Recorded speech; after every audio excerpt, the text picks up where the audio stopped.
हाँ जी, स्वागत है आप सभी का एक बार फिर से रीजनिंग के इस ऑनलाइन क्लास में और आपके अपने परिवार, आपके अपने YouTube channel reasoning bye Dilip Sharma पर। जैसा कि कल ही मैं बता चुका था कि हम कल वेन डायग्राम को ख़त्म करके और आने वाले कल को हम सिलोजिज्म स्टार्ट करने वाले हैं। तो हमने कल वेन डायग्राम को ख़त्म कर लिया और आज हम सिलोजिज्म स्टार्ट करने वाले हैं। और सिलोजिज्म स्टार्ट करने से पहले मैं आपको बता दूं कि इस क्लास को जितना आप शेयर कर सकते हो शेयर कर दीजिए। ये क्लास उन सभी स्टूडेंट्स के लिए जो कहीं ना कहीं गवर्नमेंट जॉब की तैयारी कर रहे हैं और उनके सिलेबस में सिलोजिज्म नाम का चैप्टर शामिल है। बहुत महत्वपूर्ण क्लास। और बैंकर्स हैं, जो बैंक के स्टूडेंट्स हैं, उनके लिए तो बहुत ही ज़्यादा महत्वपूर्ण क्लास होने वाली है सिलोजिज्म की। एसएससी वालों, मतलब जिनके लिए भी इस टॉपिक से क्वेश्चंस आते हैं पेपर में, उन सारे स्टूडेंट्स को ये क्लास शेयर कीजिए और उनको यहाँ पर उनकी प्रेजेंट लगवाइए।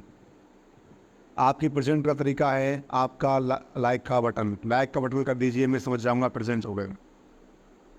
जितने भी स्टूडेंट हैं जो सिलोजिज्म को हार्ड समझते सिलोजिज्म कभी समझ में नहीं आएगा, वो स्टूडेंट अपनी उपस्थिति लगा लें। ठीक है भाई जी, बिल्कुल। स्टूडेंट्स आएँ और आज देखें सिलोजिज्म को हम कैसे बिल्कुल हवा की तरह समझ जाते हैं। जैसे हवा चलती है ऐसे ही सिलोजिज्म भी चलेगा और आपको महसूस होगा, आपको अच्छा महसूस होगा। जिस दिन ये टॉपिक कंप्लीट होगा, आप कितने भी क्वेश्चंस लगा लेना, आपके सारे क्वेश्चंस क्या होंगे, सही होंगे। तो सिलोजिज्म को हम सिर्फ सॉल्व नहीं करेंगे, सिर्फ सीखेंगे नहीं, सिर्फ पढ़ेंगे नहीं, सिलोजिज्म को हम जिएंगे, लाइव जिएंगे कि जैसे सिलोजिज्म एक हमारी ज़िंदगी का हिस्सा हो। इस प्रकार से हम सिलोजिज्म को पढ़ने वाले हैं। तो सभी स्टूडेंट्स आ जाएं भाई, आपका मैं इंतज़ार कर रहा हूँ। आएँ और आकर अपनी क्लास में उपस्थिति दर्ज कराएँ। जो स्टूडेंट्स इसको लाइव ना देख पाएँ और उसके बाद अपलोडेड वीडियो को देखें यूट्यूब पर, वो भी बताएं कि उन्हें पढ़ के कैसा लगा, क्या उनको सिलोजिज्म समझ में आया या नहीं आया, क्या सिलोजिज्म समझाने का तरीका अच्छा था या नहीं था। जी बिल्कुल, आगे बात करते हैं। जिससे पहले हम उस पर बढ़े, उससे पहले हम बात कर लेंगे आपसे। आपके पेन पर एक कोड लिखा हुआ है, मोटिवेशनल लाइन लिखी हुई है कि it's hard to beat a person who never gives up. उस व्यक्ति को हराना कठिन है जो कभी हार नहीं मानता। ऐसे व्यक्ति को हराया जा सकता है जो जीतना चाहता हो लेकिन जीतने का इच्छुक ना हो, कह सकते हैं कि जो हार से डरता हो या फिर वो हार मान लेता हो बहुत जल्दी। ऐसे व्यक्ति को चाहे कितना भी मजबूत व्यक्ति हो, यदि वो हार मान लेता है तो उसको हराना कठिन है। लेकिन ऐसा एक व्यक्ति, कमज़ोर व्यक्ति जो बार बार प्रयास करने पर भी हार नहीं मानता, उसको हराना अत्यधिक कठिन है। तो उस व्यक्ति को हराना अत्यधिक कठिन है जो कभी हार नहीं मानता। तो ऐसे व्यक्ति को हराना, कह सकते हैं, असंभव है। जी बिल्कुल। जो व्यक्ति हार मानता ही नहीं है उसे आप कैसे हराओगे। तो कह सकते हैं it's hard to beat a person who never gives up. ऐसे व्यक्ति को हराना बहुत ही कठिन है जो कभी हार नहीं मानता। ठीक है भाई, ऐसे व्यक्ति को आप नहीं हरा सकते, किसी भी कंडीशन में आप ऐसे व्यक्ति को नहीं हरा सकते। यदि आप ऐसे व्यक्ति को हराने का प्रयास भी करते हो तो उसको हराते हराते एक दिन आप हार जाते हो, बट ऐसा व्यक्ति कभी नहीं हारता।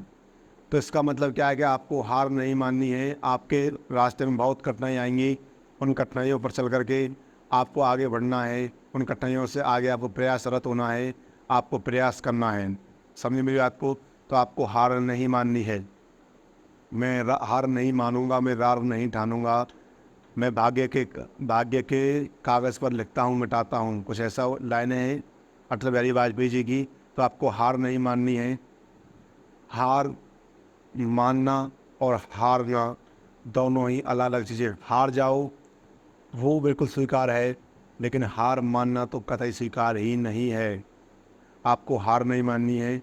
आप हार जाओ, कोई नहीं, दूसरा प्रयास करो, फिर हार जाओ, फिर प्रयास करो, फिर हार जाओ, फिर प्रयास करो, लेकिन आपको हार नहीं माननी है।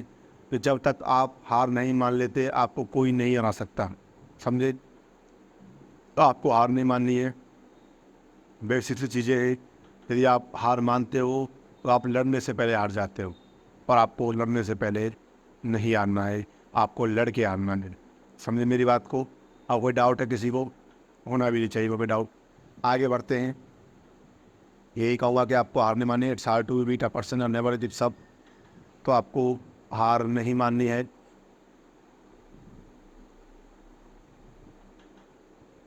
Beat a person who never give सब।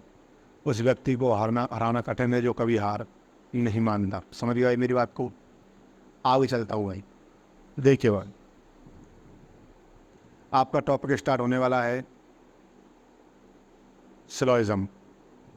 जिससे पहले मैं सिलोइज्म स्टार्ट करूँ उससे पहले मैं इतना कहना चाहूँगा आपसे। देखिए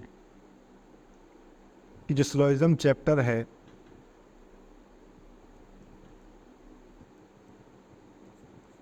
जो सिलोइज्म चैप्टर है, इस चैप्टर की सबसे अच्छी विशेषता यह है कि पहली बात तो ये याद रखना कि आप यदि इस चैप्टर को पढ़ने जा रहे हो तो इस पूरे चैप्टर को सिर्फ एक ही टीचर से पढ़ना हो। इस टीचर की कुछ विशेषताएं बता रहा हूँ मैं आपको इस टॉपिक की, कि यदि आप इस टॉपिक को पढ़ने जा रहे हो तो किसी एक टीचर से ही पढ़ना, पहली बात तो। दूसरा, जिस भी टीचर से पढ़ो उससे बिल्कुल सब कंसेप्चुअल पढ़ना भाई। कंसेप्ट सहित पढ़ना, बिना कंसेप्ट के मत पढ़ना। सिलोइज्म को एक ही चैप्टर एक ही टीचर से पढ़ना, और जिस भी टीचर से पढ़ो उससे कंसेप्चुअल पढ़ना, कंसेप्ट के सहित समझना पढ़ना कि ऐसा क्यों होता है, ऐसा क्यों नहीं होता है। भाई आप सभी को पता है कि नेगेटिव स्टेटमेंट का पॉजिटिव कंक्लूज़न नहीं होता, या पॉजिटिव स्टेटमेंट का नेगेटिव कंक्लूज़न नहीं होता, ये आप सभी जानते हो। लेकिन ऐसा क्यों, ऐसा क्यों? तो जितना आप इसमें क्यों को पढ़ोगे, वाई को पढ़ोगे, उतना ही आपका यह चैप्टर अच्छा हो जाएगा। और तीसरी बात, सिलोइज्म को आपको वेन डायग्राम से ही पढ़ना है। सिलोइज्म को आप वेन डायग्राम से ही पढ़ोगे। आपको ना तो 100 और 50 वाले फार्मूले से पढ़ना है, और ना ही आपको ए और ई वाले फार्मूले से पढ़ना है, और ना ही आपको सब्जेक्ट और ऑब्जेक्ट वाले फार्मूले से पढ़ना है। ये तरीके ठीक हैं लेकिन अच्छे नहीं हैं। जो तरीके हैं वो ठीक हैं लेकिन अच्छे नहीं हैं। तो आपको इन तरीक़ों से बचना है भाई। आपको इसको ना तो 150 से पढ़ना है, और ना ही आपको इसको ए और ई कंसेप्ट से पढ़ना है, ना ही आपको इसको सब्जेक्ट और ऑब्जेक्ट से पढ़ना है। इसको हम पढ़ेंगे वेन डायग्राम से, और वेन डायग्राम से ही पढ़ेंगे, और वेन डायग्राम से पढ़कर ही हम आगे चलेंगे। एक बार को हम ये समझ सकते हैं, उसमें भी एसएससी या छोटे मोटे पेपर में, कि 150 से काम चल जाता है। काम ही चलता है, प्रॉपर सही तरीका 150 नहीं है। ठीक है भाई। कई क्वेश्चन रहते हैं ऐसे जहाँ पर अप्लाई नहीं होता, या फिर कह सकते हैं जहाँ पॉसिबिलिटीज़ आती है वहाँ हमको देखना पड़ता है, या फिर कहते हैं ओनली अ फ्यू, या 100% कह सकते हैं फॉल्स जो कंक्लूजन होते हैं उनके लिए दो दो बार चेक करना पड़ता है। तो 150 जो है ये तरीका बिल्कुल ही गलत है। 150 जो तरीका है वो बिल्कुल ही गलत है। इस तरीके से जितना बचे उतना अच्छा है, समझे? तो 150 का तरीका बिल्कुल ही गलत है। इस तरीके से जितना आप बचोगे वो उतना ही आप अच्छे रहोगे। ठीक है, तो इस तरीके से आपको बच करके रहना है। 150 को आपको नहीं करना है, ए और ई को आपको नहीं करना है, सब्जेक्ट ऑब्जेक्ट को आपको नहीं करना है। अब कोई डाउट है किसी को? और पूरे चैप्टर को किसी एक ही टीचर से पढ़ना, चाहे मुझसे पढ़ो चाहे किसी से पढ़ो, लेकिन एक ही टीचर से पढ़ना। और मैं चाहूँगा कि आप मुझसे ही पढ़ो। ये चैप्टर मैं आपको ऐसे पढ़ाऊँगा जैसे आप ये मान लीजिए कि चैप्टर आप पढ़ नहीं रहे हो, इस चैप्टर को जी रहे हो। ये चैप्टर आपके रग रग में बस चुका है। ठीक है। और बैंक वाले स्टूडेंट तो मेरे साथ अंत तक बने रहेंगे। एसएससी वालों के लिए 3 क्लास या 4 क्लास सफिशिएंट होंगी, 3 क्लास। ठीक है, लेकिन बैंक वाले मेरे साथ बने रहेंगे 6वीं क्लास तक। ठीक है, क्योंकि हम 6वीं क्लास में कुछ क्वेश्चन भी करेंगे अच्छे अच्छे। तो इस बात को याद रखें कि आपको मेरे साथ बने रहना है, और सिलोइज्म को एक टीचर से पढ़ें, एक ही टीचर, कोई भी टीचर हो चाहे। ठीक है, आगे बात करता हूँ भाई। आगे बात करूँ उससे पहले मैं आपको कुछ बताना चाहूँगा। देखिए भाई, सिलोइज्म क्या है? यदि मैं सिलोइज्म की बात करना चाहूँ आपसे, तो सिलोइज्म क्या है? सिलोइज्म है discussion of relations of element called syllogism. Discussion of relations of element called syllogism. कोई डाउट किसी को? एक मिनट होता है।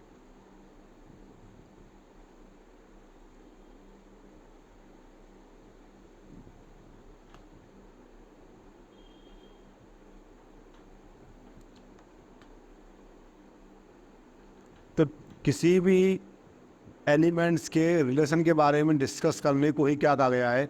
सिलोजिज्म कहा गया है। क्या कहा गया है? सिलोजिज्म कहा गया है। एक मिनट रुकें।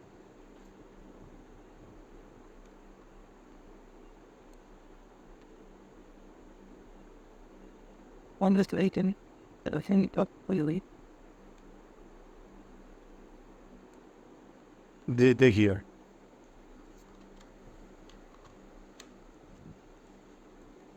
तो मैं आपसे कह रहा हूं कि किसी भी रिलेशन, किसी भी एलिमेंट्स के या तत्वों के बीच के जो रिश्ता है, रिलेशन है, उसका डिस्कशन क्या कहलाता है?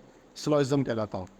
यदि सिलोजिज्म को परिभाषित करना चाहूँ मैं तो कह सकता हूँ कि discussion of relations of elements called syllogism. ठीक है भाई, आपको इतना पता है कि सिलोजिज्म में स्टेटमेंट होता है भाई। ठीक है, तो स्टेटमेंट को मैं क्या क्या कह सकता हूँ? स्टेटमेंट का काम क्या होता है भाई? सर इसका पहला काम होता है, देखो मैं आपको बताऊं, इसका पहला काम है कि it defines and relation between two और मोर एलिमेंट्स। समझ? इसका काम क्या है कि ये रिलेशन को डिस्कस करेगा दो या दो से अधिक एलिमेंट्स के बीच में। ये रिलेशन को डिस्कस करेगा दो या दो से अधिक एलिमेंट्स के बीच में। दोबारा लिख रहा हूँ इसको।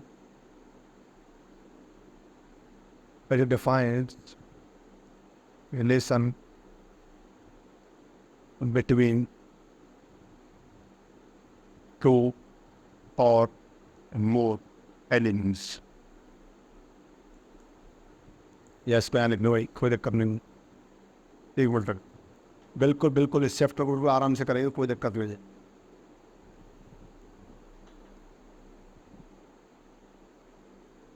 टू और मोर एलिमेंट्स। ठीक है भाई, स्टेटमेंट को मैं कहना चाहूँ तो ये कह सकता हूँ कि स्टेटमेंट का ये कार्य है कि वो दो या दो से अधिक एलिमेंट्स के तत्वों के बीच को, रिश्ते को डिस्कस करेगा, डिफाइन करेगा। और उसके बाद सम ARB, सम BRC, ऑल CRD। तो इसका काम क्या? स्टेटमेंट का डिफाइन कर रहा है रिलेशन को, दो या दो से अधिक एलिमेंट्स के बीच का जो रिलेशन है उसको डिफाइन कर रहा है। It defines relation between two और मोर एलिमेंट्स। ठीक है भाई, दूसरा मैं कह सकता हूँ भाई, जो स्टेटमेंट होगा it used to be, it will be logical. इसको कह सकता हूँ it used to be logical. या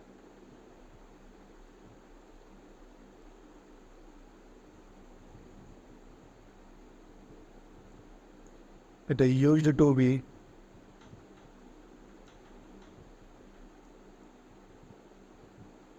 इलॉजिकल, यानी कि ये अतार्किक होगा। हो सकता है वो आपसे कहे कि कुछ मेज कुर्सी हैं, कुछ कुर्सी मेज, कुछ कुर्सी बैग हैं, कुछ बैग पंखे हैं, कुछ पंखे AC हैं।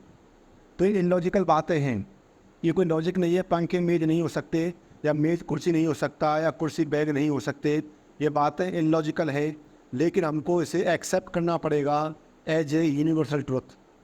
यानी कि हमें इसको सार्वभौमिक सत्य मान करके या सार्वभौमिक तथ्य मान करके इसको एक्सेप्ट करना पड़ेगा। तो तीसरा पॉइंट क्या आता है? तीसरा पॉइंट आता है कि we will accept it, we will accept it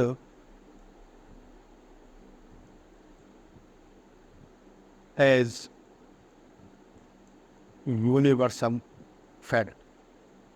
ठीक है, चाहे वो कुछ भी कहे, हमें पता है कि ये चीज़ें इलॉजिकल है, हमें पता है कि ये कुछ मेज कुर्सी नहीं हो सकते, ये इलॉजिकल चीज़ है, लेकिन मुझे इसे लॉजिकल या यूनिवर्सल फैक्ट मान करके स्वीकार करना पड़ेगा, चाहे मुझे। अब मेरी बात फिर सुने, स्टेटमेंट क्या करता है? स्टेटमेंट का पहला काम है डिफाइन करेगा दो या दो से अधिक तत्वों के रिलेशन को डिफाइन, एक उनका रिश्ता क्या है उसको परिभाषित करेगा।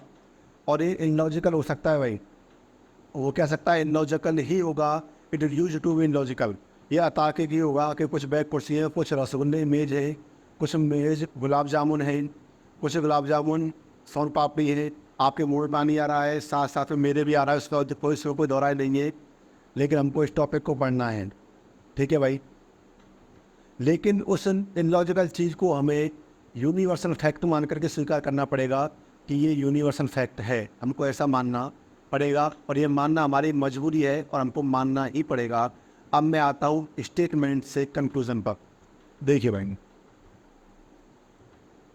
यदि मैं आता हूँ स्टेटमेंट से कंक्लूजन पर तो एक चीज़ आप जो आपको दिख रही है कि यदि मुझे स्टेटमेंट से कंक्लूजन पर आना है तो मेरे पास एक ही चॉइस है कि स्टेटमेंट की मदद से बनाऊँ मैं क्या, वेन डायग्राम। क्या बनाऊँ? वेन डायग्राम बनाऊँ। और वेन डायग्राम की मदद से मैं सॉल्व करूँ किसको, इसकी वजह से पहुँचूँ कहाँ पर, मैं कंक्लूजन्स पर। कहाँ पहुँचूँ? कंक्लूजन्स पर पहुँचूँ और सॉल्व करूँ किसको, कंक्लूजन्स को सॉल्व करूँ कि कंक्लूजन सही है या गलत। समझे मेरी बात को? इसको सॉल्व करूँ कि कंक्लूजन सही है या गलत। यदि मैं कंक्लूजन को एक शब्द में डिफाइन करना चाहूँ तो बताइए भाई, मुझे ऐसा आंसर चाहिए एक ही शब्द में कि देख करके लगे कि आपने सिलोजिज्म पढ़ा है, या यदि कोई पूछे तो आपके आंसर से लगना चाहिए कि आपने सिलोजिज्म मुझसे पढ़ा है कि सिलोजिज्म में जो कंक्लूजन होता है उसको एक शब्द में किस प्रकार से परिभाषित किया जा सकता है, क्या आप मुझे बता सकते हैं? सिर्फ मुझे एक शब्द चाहिए। जी बिल्कुल, हाँ जी, नहीं नहीं, एक शब्द चाहिए मुझे उसी शब्द का इंतजार है। देखिए भाई, यदि मैं कहना चाहूँ तो कंक्लूजन को मैं कह सकता हूँ हिडन रिलेशन। क्या कह सकता हूँ? Hidden relation. किसके बीच का hidden relation? Two elements, it is between elements.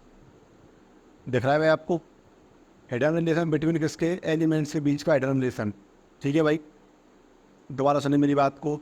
मैं यदि कहना चाहूँ कंक्लूजन को, कि कंक्लूजन को एक शब्द में क्या कहूँगा, तो मैं कह सकता हूँ कि ये हिडन रिलेशन है, छुपा हुआ रिश्ता है किसका? तत्वों के बीच का। भाई स्टेटमेंट ने कहा कि कुछ ए बी है, इतना तो मुझे पता है, लेकिन ये रिश्ता तो उसने बताया है, ये तो डिफाइन किया रिलेशन उसने, लेकिन उसी के अंदर छुपा हुआ क्या है? छुपे हुए रिश्ते को कौन बताता है? कंक्लूजन बताते हैं। तो कंक्लूजन को एक शब्द में कहना चाहूँ तो कह सकता हूँ कि it's describe hidden relation between elements. ये क्या बताएगा? ये बताएगा छुपे हुए रिश्ते को, तत्वों के बीच जो रिश्ता है, जो कि छुपा हुआ रिश्ता है, उसको कौन बताता है? उसको बताता है कंक्लूजन। कोई डाउट किसी को? कोई डाउट नहीं है तो ये डाउट होना भी नहीं चाहिए भाई, और जिसको डाउट है वो थोड़ा एक बार दोबारा समझ लो। उसमें क्या है, ये वीडियो आपका है, ये वीडियो यूट्यूब पर डल करके आपका हो जाता है और आपके पास जा कर के वीडियो आपकी सेवा में हर समय तत्पर तैयार रहता है। तो आप इसको कभी भी खोल सकते हो, अपने पास सेव कर सकते हो, सब आपके पास है। लेकिन आपको एक काम करना है, बस क्लास को लाइक करना है और क्लास को दबा के शेयर करो। सिलोजिज्म को जितना शेयर कर सकते हो उतना शेयर करो, हर बच्चे को इसका फ़ायदा होना चाहिए। ना जाने कितने टीचर्स 150 के फॉर्म में या एआई की फॉर्म में बच्चों के भविष्य को गुमराह कर रहे हैं। मैं नाम नहीं लूँगा, लेकिन कई टीचर्स हैं जो 150 से पढ़ाते हैं और ये बहुत ही गलत तरीका है सिलोजिज्म को 150 से पढ़ाने का। ठीक है भाई, लिखिए आगे चलिए, लिखिए इसको। तो इसको याद टू देखो, एलिमेंट्स बिटवीन एलिमेंट्स। ठीक है भाई, लिखे इसे ऐसे लिखें जैसे मैंने लिखा है कि स्टेटमेंट की मदद से हम वेन डायग्राम बनाएंगे और वेन डायग्राम की मदद से हम कंक्लूजन्स को देखेंगे और उसको सॉल्व करेंगे।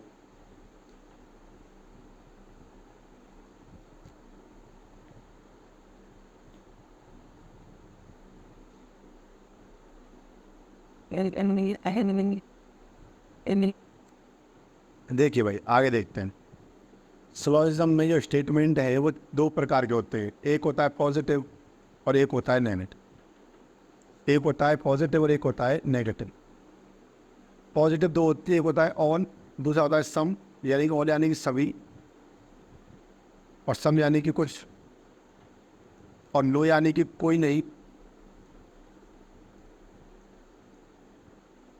और यानी कुछ नहीं। यानी साथ साथ तो हिंदी भी लिख रहा हूँ आपके लिए मैं। पॉजिटिव यानी कि सकारात्मक और नेगेटिव यानी कि नकारात्मक। स्टेटमेंट यानी कथन के प्रकार। आपको हिंदी बोल भी रहा हूँ, हिंदी लिख भी रहा हूँ और इंग्लिश आपकी लिखी हुई है, ठीक है। तो स्टेटमेंट दो प्रकार का होता है, एक होता है पॉजिटिव और एक होता है नेगेटिव। पॉजिटिव में दो आते हैं, ऑल और सम, और इस नेगेटिव में आता है नो और सम नो। अच्छा, आपको ये चार ही प्रकार के जो सब्जेक्ट प्रेडिकेट है, ऑल, सम नोट और नो, ये चार ही प्रकार के मिलते हैं। चार से पाँच क्यों नहीं मिलते, तीन क्यों नहीं मिलते, दो क्यों नहीं, छः क्यों नहीं मिलते, आठ, 10 क्यों नहीं मिलते भाई? ऐसा क्या रीज़न है कि चार ही मिलते हैं, चार के अलावा कोई और नहीं मिलता? इसका रीज़न क्या है वो देखते हैं भाई।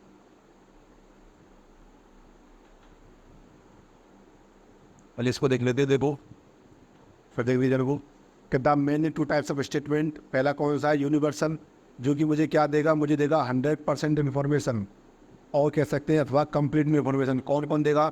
मुझे ऑल देगा और नो देगा, ऑल देगा और नो देगा। और पर्टिकुलर जो देगा मुझे कुछ वो 100 से कम देगा, 100 से कम देगा, या फिर कह सकते हैं अधूरी इन्फॉर्मेशन देगा। और ऐसे कौन है? सम और सम नो, ठीक है। एक पॉजिटिव एक नेगेटिव, लिखो इसको, जो बिल्कुल लिखिए, इसको लिखिए। There are mainly two types of statement. पहला है यूनिवर्सल, यानी कि 100% इन्फॉर्मेशन और कंप्लीट इन्फॉर्मेशन, ऑल ARB और नो ARB। दूसरा है पर्टिकुलर, यानी प्रोवाइड लेस देन 100% इन्फॉर्मेशन और इनकम्प्लीट इन्फॉर्मेशन, यानी सम ARB और some AR not B, positive और नेगेटिव। देखे भाई सिंह,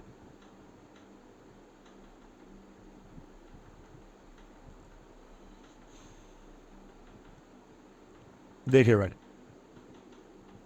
मैं कह रहा हूँ कि चार ही प्रकार के होते हैं भाई। देखो, एक होता है मान लीजिए 0, और एक है 0 से लेकर 100। भाई यहीं तक वन वैल्यू पॉसिबल है भाई, 0 से 100।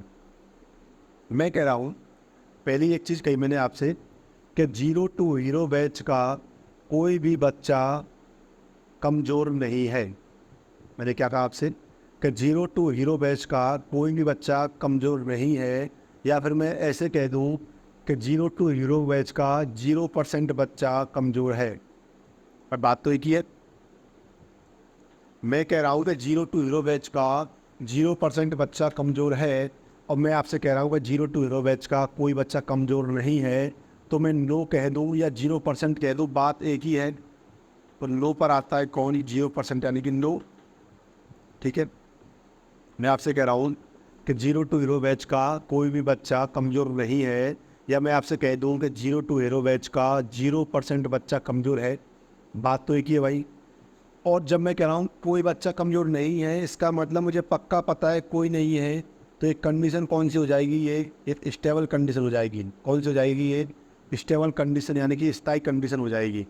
क्या मुझे पक्का पता है, चाहे मैंने वो टेस्ट लेकर के पता लगाया हो और चाहे मैंने कैसे भी पता लगाया हो, लेकिन मेरे पास कुछ पुख्ता सबूत होंगे जिसके वजह से या जिसके बलबूते पर मैं ये कह पाया कि 0 to हीरो बैच का कोई भी बच्चा कमज़ोर नहीं है, तो ये स्टेबल हो गया। मैं आपसे कह रहा हूँ कि 0 to हीरो बैच के सभी बच्चे होशियार हैं और इस वर्ष सभी बच्चे सिलेक्शन देंगे। मैं आपसे क्या कह रहा हूँ कि 0 to हीरो बैच के सभी बच्चे होशियार हैं और इस वर्ष 0 to हीरो बैच के सभी बच्चे सिलेक्शन देंगे। क्या मैं सही कह रहा हूँ भाई?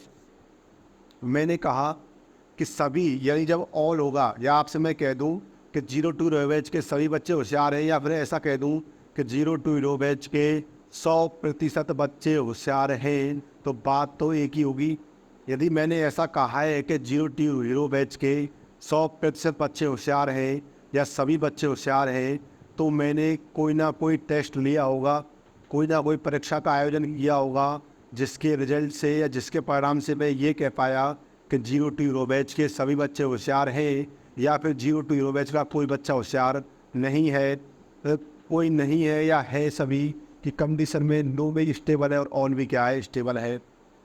तो मैं कह सकता हूँ ऑल भी अपने आप में क्या हो जाएगा? स्टेबल हो जाएगा। अब मैं आपसे कहूँ कि मैंने 0 to हीरो बैच का भाई टेस्ट लिया था, और उस टेस्ट में मैंने पाया कि कुछ बच्चों ने परफॉर्म अच्छा किया और कुछ बच्चों ने परफॉर्म अच्छा नहीं किया। कुछ बच्चे, कुछ नहीं पता कुछ कितने, कुछ मुझे नहीं पता है कुछ कितने हैं, या कुछ जो नहीं है उसके बारे में नहीं पता कि वो कितने हैं। तो सम और सम नोट अनस्टेबल होते हैं। क्या होते हैं? अनस्टेबल। यदि मैं सम को अलग से डिस्क्राइब करूँगा तो वो अनस्टेबल है, और यदि मैं सम नोट को अलग से डिस्क्राइब करूँगा तो वो भी क्या है, अनस्टेबल है। तो दोनों ही क्या होते हैं, दोनों ही अनस्टेबल होते हैं। सम और सम नोट दोनों ही क्या अनस्टेबल है, नो स्टेबल है। मेरी बात हो भाई, जब मैं 0.1% से लेकर के और 99.99% तक बात करूँगा तो बात सम या सम नोट के फॉर्म में ही बात करूँगा। तो एक आ जाता है नो, एक आता है ऑल, एक आता है सम और एक आता है सम नॉट। कोई दिक्कत भाई किसी को? एक आता है नो, एक आता है ऑल, एक आता है सम और एक आता है सम नॉट। तो 0.1 से लेकर के 99.99% तक जो मैं बात करूँगा सम या सम नोट के बारे में बात करूँगा, और जो 0% पे बात करूँगा वो नो के बारे में बात करूँगा जो कि स्टेबल कंडीशन प्रोवाइड करेगा। और जब मैं ऑल के बारे में बात करूँगा तो मैं 100% पे बात करूँगा जो कि मुझे स्टेबल कंडीशन देगा, लेकिन सम मुझे अनस्टेबल कंडीशन देगा और सम नोट मुझे देगा अनस्टेबल कंडीशन। लेकिन जब ये दोनों मिल गए, लेकिन जब ये दोनों मिल जाएंगे भाई तो मुझे स्टेबल कंडीशन मिल जाएगी भाई।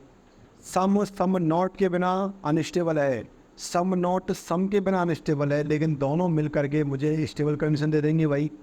दोनों ही एक दूसरे के क्या हो जाएंगे, पूरक हो जाएंगे।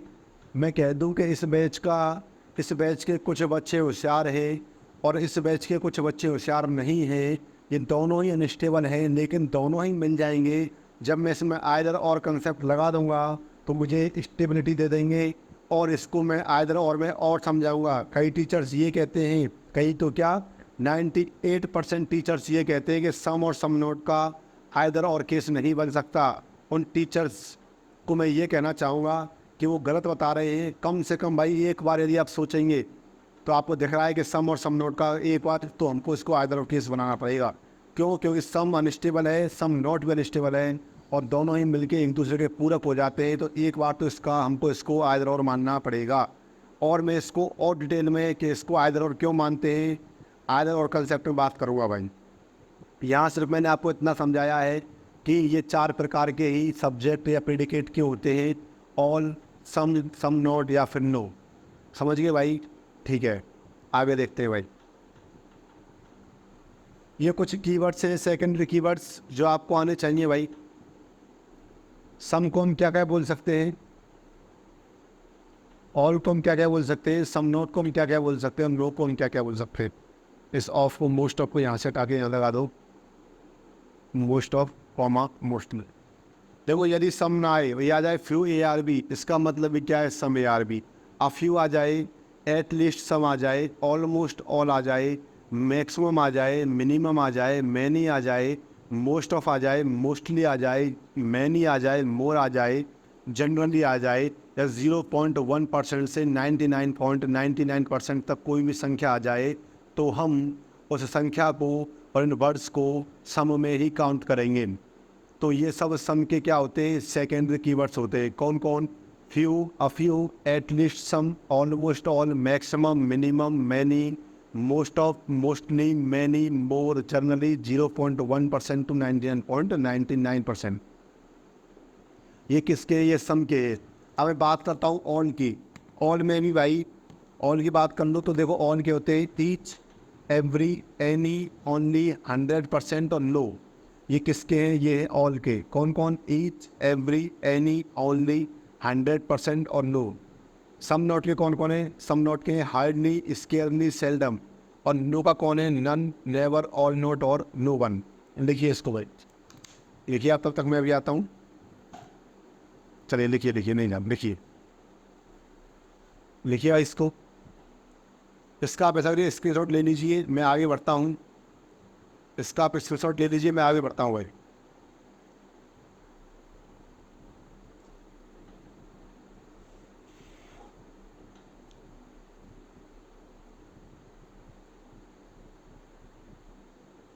देखिए भाई, अब मैं बात कर रहा हूँ टाइप्स ऑफ कंक्लूजन की, यानी निष्कर्षों के प्रकार की। हिंदी में भी लिख रहा हूँ आपको, हिंदी इंग्लिश में भी लिखा हुआ है। तो वो ये बहाने नहीं मारेगा पढ़ने से कि निष्कर्षों कि हिंदी और इंग्लिश के, और कभी भी हिंदी और इंग्लिश को बाउंडेशन ना बनाए पढ़ने के बीच में। डेफिनेट कंक्लूजन यानी कि निश्चित निष्कर्ष, यानी कि निश्चित निष्कर्ष, डेफिनेट कंक्लूजन। जो निश्चित निष्कर्ष होगा उसमें एब्सेंट होंगे कौन, कैन, मे और पॉसिबिलिटी। भाई मैं आपसे कह रहा हूँ कि हो सकता है कि भारत के अगले प्रधानमंत्री राहुल गांधी बन जाएं। मेरी बात सुनना, ठीक है, मान लिया नहीं होगा, लेकिन आप मानिए कि हो सकता है कि भारत के अगले प्रधानमंत्री राहुल गांधी बन जाए। तो मैंने कहा ये पॉसिबिलिटी है भाई, तो क्या इसको मैं डेफिनेट कह दूँगा? तो क्या मैं इसको डेफिनेट कह दूँगा? नहीं कह सकता। तो कभी भी भारत के अगले प्रधानमंत्री राहुल गांधी बनेंगे या नहीं, ये पॉसिबिलिटी में कहूँगा तो डेफिनेट नहीं होगा। यदि मैं ये कह दूँ कि हाँ जी भारत के अगले प्रधानमंत्री राहुल गांधी बनेंगे, तो ये डेफिनेट होगा। इसमें ना तो कैन आएगा, ना मे आएगा, ना पॉसिबिलिटी आएगी। तो जहाँ एब्सेंट हो कैन, मे और पॉसिबिलिटी का, वो क्या होगा? डेफिनेट कंक्लूजन होगा, ठीक है। और जहाँ प्रेजेंट्स हो गई कैन, मे और पॉसिबिलिटी की, वो इनडेफिनेट कंक्लूजन होगा, वो डेफिनेट कंक्लूजन नहीं होगा। वो कौन सा होगा? इनडेफिनेट कंक्लूजन होगा, ठीक है भाई, समझ गए। देखिए डेफिनेट में एक अपवाद आता है, कैन नेवर। भाई मैं आपसे कह रहा हूँ एक चीज़ कि इस देश के प्रधानमंत्री राहुल गांधी कभी नहीं बन सकते। इसका मतलब क्या है कि मुझे पक्का पता है नहीं बनेंगे, चाहे मैंने सर्वे करवाया हो, चाहे मुझे तथ्यों से पता चला हो, चाहे मुझे बताया हो कि राहुल गांधी जी को प्रधानमंत्री पद पसंद नहीं है, या फिर वो ऐसा करे कि कांग्रेस जीत जाती है तो सोनिया गांधी जी नहीं बनी थी, ऐसे ये ना बने, किसी और को बना दे। मुझे कहीं से बात मिली, लेकिन मुझे कन्फर्म बात मिली कि राहुल गांधी कभी भी इस देश के प्रधानमंत्री नहीं बन सकते। तो मैंने कैन नेवर लगा दिया। Rahul Gandhi can never be chief prime minister of India. कभी भी वो देश के प्रधानमंत्री नहीं बन सकते। तो मैंने क्या लगाया? मैंने कैन नेवर लगा दिया। और कैन नेवर एक अपवाद शब्द है, क्योंकि कैन नेवर के आते ही कंक्लूजन क्या हो जाता है? डेफिनेट हो जाता है। क्या हो जाता है? डेफिनेट हो जाता है। और डेफिनेट कंक्लूजन के होते ही हमारा डेफिनेट कंक्लूजन सही या गलत हो जाता है, ठीक है। लेकिन जब बात होगी इनडेफिनेट कंक्लूजन की, देखिए भाई अपवाद क्या है? अपवाद है कैन नेवर। ये ऑल ए आर बी और all A can never be, दोनों ही क्या है? डेफिनेट कंक्लूजन है। सभी ए बी है और कोई भी ए बी नहीं है, तो सभी ए बी है और कोई भी ए बी नहीं है। अब मैं बात कर रहा हूँ इनडेफिनेट कंक्लूजन की, यानी कि जो कि कंक्लूजन इनडेफिनेट है, यानी उसमें प्रेजेंट होगा कौन? कैन, मे और पॉसिबिलिटी। जैसे कह रहा है some A B, some A may be B और some A can be B, दोनों ही क्या है? पॉसिबिलिटी है, यानी कि ये क्या है? इनडेफिनेट कंक्लूजन है। क्या है ये? इनडेफिनेट कंक्लूजन है। लिखे भाई, इसको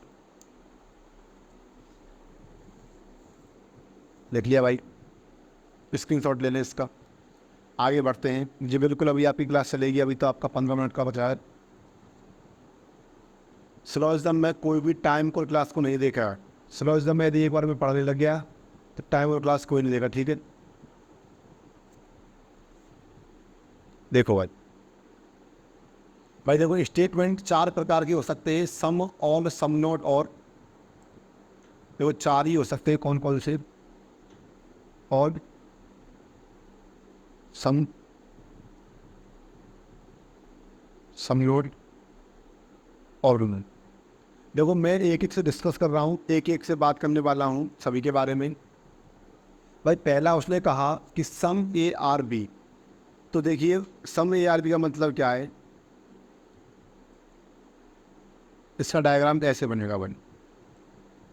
भाई टीचर साहब से ये भी कहेंगे कि इसका डायग्राम ये भी हो जाएगा सम ए आर बी का, लेकिन मैं आपको बता दूं कि ये डायग्राम कभी भी सम ए आर बी का नहीं हो सकता। हाँ वो बात अलग है कि ये डायग्राम इस कंडीशन को सेटिस्फाई कर रहा है, लेकिन ये इसका डायग्राम नहीं होगा। वो सिर्फ इस कंडीशन को सेटिस्फाई कर रहा है ये डायग्राम, लेकिन इसका डायग्राम ये नहीं होगा। इसका डायग्राम कौन सा होगा? जो मैंने पहले बना दिया है सम ए आर बी का डायग्राम, वही पॉसिबल है। जो दूसरा डायग्राम है, टीचर्स कहते हैं कि ये डायग्राम इसका पॉसिबल है। जी नहीं है, ये डायग्राम सिर्फ इस कंडीशन को सेटिस्फाई कर रहा है। मैं इसको इस स्टेटमेंट का डायग्राम नहीं कह सकता। समझे मेरी बात को? मैं कभी भी इस स्टेटमेंट का डायग्राम इसे नहीं कह सकता। सिर्फ ये डायग्राम इस स्टेटमेंट को वेरीफाई कर रहा है कि स्टेटमेंट सही है या गलत। लेकिन इसका डायग्राम कौन सा होगा? जो मैंने पहले बना दिया है। कौन सा वाला? ये वाला में, ये वाला डायग्राम इसका सही होगा, ये क्या हो जाएगा? गलत हो जाएगा, ठीक है। ये डायग्राम सिर्फ ऐसी कंडीशंस को सेटिस्फाई कर रहा है, ये सही नहीं होगा। अब भाई मैं बात करूँगा आपसे कंक्लूजन्स को ड्रॉ करने की, तो देखिए भाई मेरे साथ आप, ये एक स्टेटमेंट है, अब मैं इसके कंक्लूजन ड्रॉ कर रहा हूँ और पहला कंक्लूजन ड्रॉ कर रहा हूँ मैं आपके सामने। देखिए मैं ऑन से स्टार्ट करूँगा, ऑन, सम नॉट और नो, और जो सही होगा उसको ही लिखूँगा और जो गलत होगा उसको नहीं लिखूँगा। देखिए भाई मैं चलता हूँ ऑन के पास और ए से स्टार्ट करता हूँ। पहले पहले ए से करेंगे फिर बी से करेंगे। वो कह रहा है कि ऑल ए आर बी। देखिए मुझे नहीं पता कि ऑल ए आर बी है या नहीं, मुझे इतना पता है कि कुछ ए बी है। मुझे सिर्फ इसका पता है कि कुछ ए बी है, मुझे सिर्फ इतना पता है कुछ ए बी है, और किसी भी स्थिति में मैं स्टेटमेंट को चैलेंज नहीं कर सकता। इस बात को याद रखना कि सिलोजिज्म को आप करते वक्त ये याद रखें कि आप किसी भी कंडीशन में स्टेटमेंट को चैलेंज नहीं कर सकते। ठीक है, तो आपको ये याद रखना है कि आप किसी भी कंडीशन में स्टेटमेंट को चैलेंज नहीं कर सकते, तो आपको स्टेटमेंट को चैलेंज नहीं करना है। समझे मेरी बात को? तो उसने कहा पहला कि ऑल ए आर बी, कि सभी ए बी है। क्या ये पॉसिबल है भाई? सभी ए बी है, क्या ये पॉसिबल है? जी नहीं सर। और उसने सिर्फ कहा है कुछ ए बी है, तो कुछ सभी भी ए, लेकिन मैं कह दूँ कि ऑल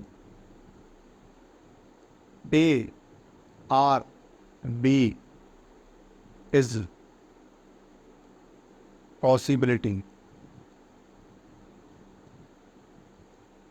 मैं कह रहा हूँ सभी ए के बी होने की संभावना है। आपने कहा सब में ये कैसे हो गया?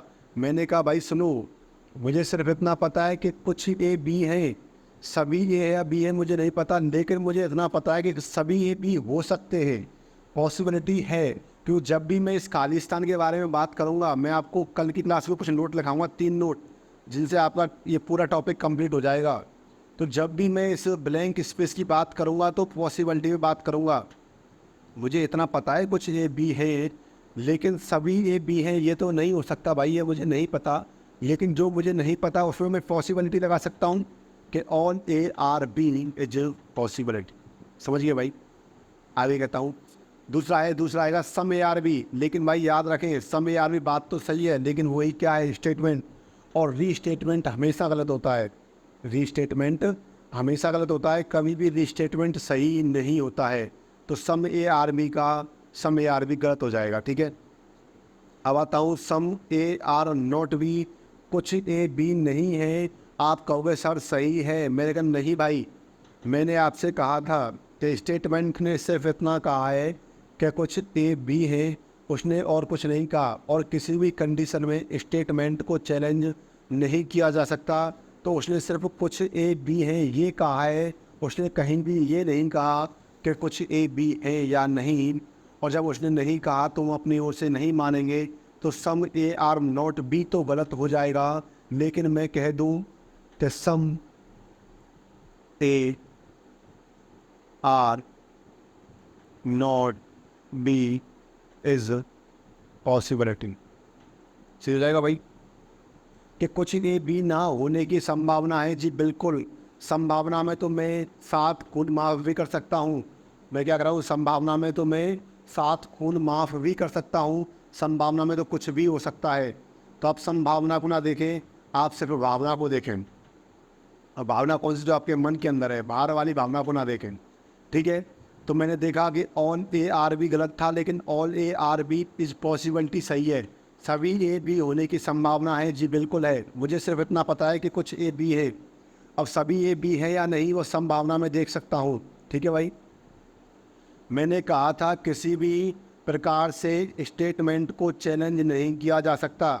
अब उसने कहा some A are not B is possibility, कुछ ए बी नहीं है इसकी संभावना है। जी बिल्कुल है, लेकिन कुछ ए बी नहीं है, ये गलत हो जाएगा, ये गलत हो जाएगा। अब कह रहा है वो, अब देखिए नो पर आइए, वो कराएगा नो ए आर बी। भाई जब उसने कहा है सम ए आर बी तो नो ए आर बी तो गलत हो जाएगा। उसने कहा है कि इस क्लास के कुछ बच्चे होशियार हैं, ये वो कह रहा है कि 0 to हीरो बैच के कुछ बच्चे होशियार हैं। और फिर मैं कह रहा हूँ कि 0 to हीरो बैच का कोई बच्चा होशियार नहीं है। भाई उसने कह तो दिया कुछ बच्चे होशियार हैं, और मैं फिर कह रहा हूँ कि स्टेटमेंट को किसी भी कंडीशन में चैलेंज नहीं किया जा सकता। तो ये तो पॉसिबल ही नहीं है कि नो ए आर बी। अब आता हूँ भाई मैं कहाँ? अब आता हूँ B से A। अब आऊँगा कहाँ? B से A। ठीक है, जब मैं B से A आ रहा हूँ तो देखें ऑल बी आर ए क्या सही है? मैं लिख दूँ भाई, देखो कि ऑल बी आर ए क्या ये सही होगा? नहीं, क्योंकि मुझे सिर्फ इतना पता है कुछ ए बी है। क्या सभी बी ए है ये नहीं पता, लेकिन मैं कह दूं कि all B are A is possibility, तो क्या सही हो जाएगा भाई? जी बिल्कुल, सभी बी ए हो सकते हैं, लेकिन कहाँ हो सकते हैं? संभावना में हो सकते हैं। तो संभावना में तो 7 खून क्या है? माप है। संभावना में क्या है? 7 खून माफ है, तो संभावना में सब कुछ संभव है। ठीक है, अब आगे बात करता हूँ। अब कह रहा है सम बी आर ए, क्या मैं कह सकता हूँ भाई सम बी आर ए? कि सर बिल्कुल कह सकते हो भाई, जब कुछ ए बी है तो कुछ बी भी तो ए होंगे।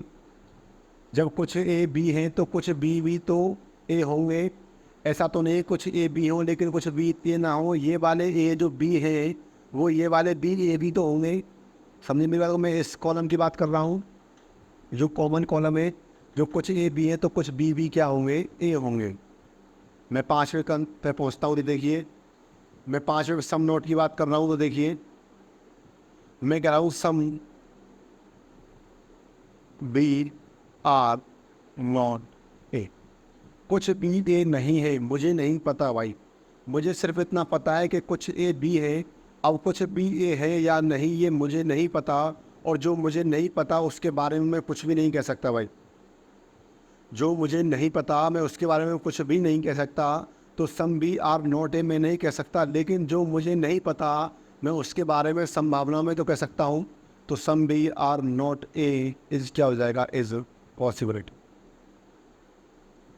अच्छा, आपसे ये कहा जाता है, मैं बताना भूल गया, कि पॉजिटिव स्टेटमेंट का नेगेटिव कंक्लूजन नहीं हो सकता भाई। क्यों नहीं हो सकता? उसके पीछे रीज़न क्या है? वो यही है कि मुझे नहीं पता। देखो, इसने कहा सम ए आर नॉट भी सही क्यों नहीं हुआ? कि सम ए आर नोट भी सही होता तो मैं यहाँ लिखता है इसको सम ए आर नोट भी सही इसलिए नहीं होगी जब मुझे पता है कि कुछ ए बी है। अब कुछ ए बी है या नहीं ये मुझे नहीं पता, मुझे सिर्फ इतना पता है कि कुछ ए क्या है? कुछ ए बी हैं। समझे मेरी बात को? तो मुझे सिर्फ इतना पता है कुछ ए बी हैं। कुछ ए बी हैं या नहीं ये मुझे नहीं पता। इसीलिए कहते हैं कि पॉजिटिव स्टेटमेंट का नेगेटिव कंक्लूजन गलत होता है, और नेगेटिव स्टेटमेंट का पॉजिटिव कंक्लूजन गलत होता है। उसका रीज़न यही है। मैं केवल 5 प्रकार के कंक्लूज़न ही बता सकता हूँ इसमें, और कोई कंक्लूज़न बताना मेरे लिए संभव नहीं होगा। अब कहे नो बी आर ए, कोई भी ए बी ए नहीं है भाई। उसने कहा है कुछ ए बी है तो कुछ बी ए होंगे। नो का तो कोई संबंध ही पैदा नहीं होता। लिखो भाई इसको, केवल मैं 5 कंक्लूज़न ही बना सकता हूँ इससे। केवल मैं 5 कंक्लूज़न ही इससे बना सकता हूँ। लिखिए इसे, all A R B is possibility, some A R not B is possibility, all B R A is possibility, some B R A is some B R A और some B R not A is possibility। Definite तो केवल एक ही बना है, कौन सा? सम B are ए। बाकी चारों संभावनाओं में बनेंगे। कहाँ बनेंगे? संभावनाओं में बनेंगे। ठीक है, लिखे इसे।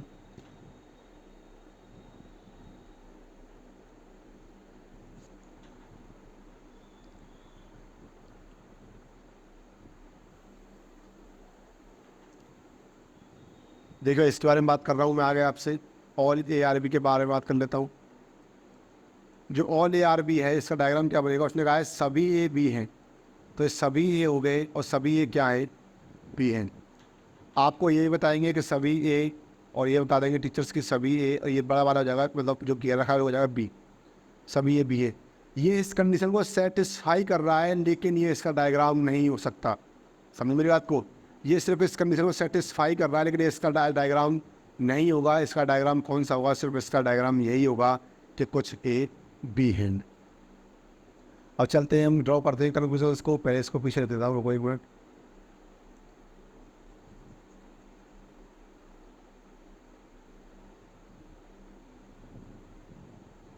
सभी ए बी हैं और मेरे पास केवल 4 ही है। कौन? ऑल, सम, सम नॉट और लो। ठीक है भाई, पहला कंक्लूजन स्टार्ट करते हैं किससे? ए से। ऑन ए आर बी भाई उसने लिख रखा है, और री स्टेटमेंट हमेशा गलत होता है। तो ऑन ए आर बी बात तो सही है, लेकिन उसने पहले ही लिख कर दे दिया है, और री स्टेटमेंट हमेशा गलत होता है। अब कह रहा है दूसरा कि सम ए आर बी, जब भाई सभी ए बी हैं तो कुछ ए तो बी होंगे। भाई मैं कह रहा हूँ कि 0 रो बैच के सभी बच्चे होशियार हैं, तो मैं कह दूँ कि 0 रो बैच के कुछ बच्चे होशियार हैं, बात तो एक ही है भाई। 0 रो बैच के सभी बच्चे होशियार हैं तो कुछ बच्चे तो होशियार होंगे ही, सॉरी 0 रो बैच के सभी बच्चे होशियार हैं तो उसके कुछ बच्चे तो होशियार होंगे ही, तो सम ए आर बी सही हो जाएगा। और दूसरा कह रहा है कि some A are not B, क्या ये सही हो जाएगा भाई? कि कुछ ए बी नहीं है, ये तो बिल्कुल ही गलत हो जाएगा भाई। ठीक है, क्यों? उसने कहा है सभी ए बी हैं तो कुछ ए के बी ना होने का तो कोई सवाल ही पैदा नहीं होता। उसने कहा क्लास के सभी बच्चे होशियार हैं तो कोई बच्चा भी बेवकूफ़ होगा क्या? ऐसा पॉसिबल है? सर ऐसा पॉसिबल नहीं है, और जब ऐसा पॉसिबल नहीं है तो हम इस बारे में बात नहीं करने वाले हैं। दूसरी बात करता हूँ, देखिए अब आया कि सम ए आर बी, अब नो ए आर बी, कोई ए बी नहीं है, ये भी पॉसिबल नहीं है भाई। जब सभी ए बी हैं तो कोई भी ऐसा ए नहीं होगा जब बी नहीं होगा। अब मैं बी से बात करता हूँ कि all B are A, all B are A definite तो गलत है, लेकिन लिख दूंगा all B are A is possibility, तो सही हो जाएगा भाई।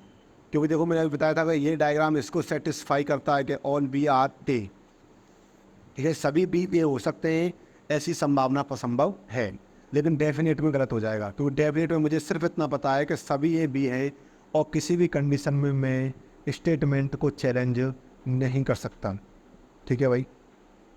तीसरा देखते, सम बी आर ए, जब भाई सभी ए बी हैं तो कुछ बी भी तो ए होंगे, सम बी आर ए, ये तो कन्फर्म है। ये वाला जो ए का हिस्सा है वो बी वो ए होगा। ठीक है, चौथे बात हूँ some B are not A, ये मुझे डेफिनेट तो नहीं पता, लेकिन यदि मैं इसको संभावना में इसकी बात करूँ तो संभव है कि कुछ बी ए ना हो, ऐसी संभावना है, इज पॉसिबिलिटी, इज पॉसिबिलिटी, कुछ बी ए ना होने की क्या है? संभावना है। पाँचवें की बात करता हूँ तो देखिए नो बी इज ए, कोई भी बी ए नहीं है, ऐसा नहीं है भाई, सब कुछ बी तो ए होंगे। तो इसमें केवल हम 4 प्रकार के कंक्लूज़न ही बना सकते हैं। कितने प्रकार के? 4 प्रकार के कंक्लूजन्स ही बना सकते हैं ऑन ए आर बी में, देखिए इसे। और इससे आगे भाई मैं कल बात करूँगा सम ए आर नॉट बी की और कौन सा नो ए आर बी की। ठीक है भाई, इसकी बात कल करूँगा, आप फिलहाल इसको लिख लीजिए। ये आपके क्लास का 50 मिनट का टाइम हो चुका है। आपका क्लास का आप इसे लिखिए ऑल ए आर बी और some A are note B, और सम ए आर बी की बात मैं कल, नो ए आर बी की बात कल करूँगा। अब यहाँ पर देखते हैं इसको भाई। आपको पता है आपको क्या करना है, क्लास को आपको सबसे पहले क्या करना है भाई? लाइक करना है क्लास को कमेंट करना है।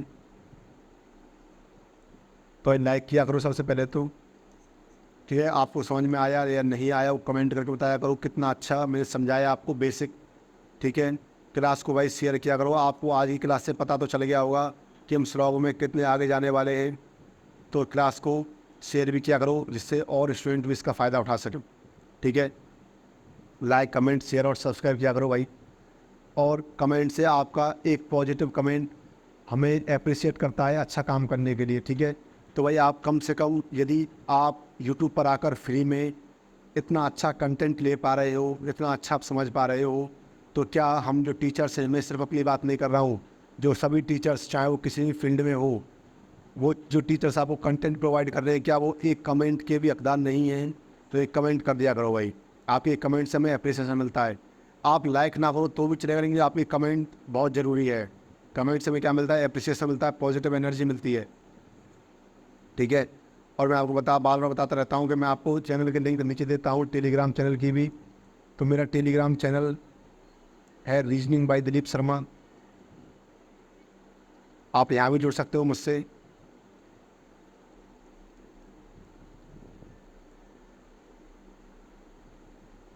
ठीक है, मेरा टेलीग्राम जो ग्रुप है उस पर आप मुझसे अपने डाउट सॉल्व कर सकते हो मेरे साथ। क्या नाम है उसका? दिलीप रीजनिंग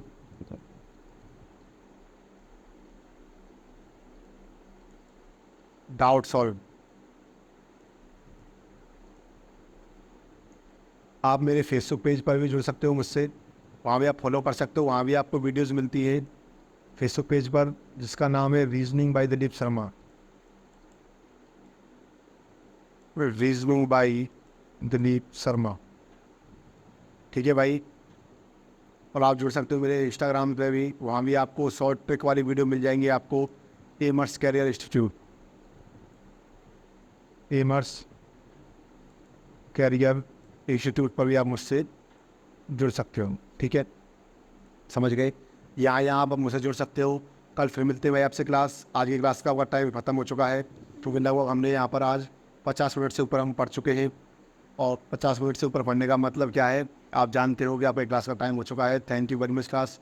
कल फिर मिलेंगे आपसे, और कल हम सम AR नोट भी, वो AR भी, और जो 3 नोट पढ़ने वाले हैं उसके बारे में डिस्कस करने वाले हैं। ठीक है, thank you very much class, thank you very much. कल फिर मिलेंगे।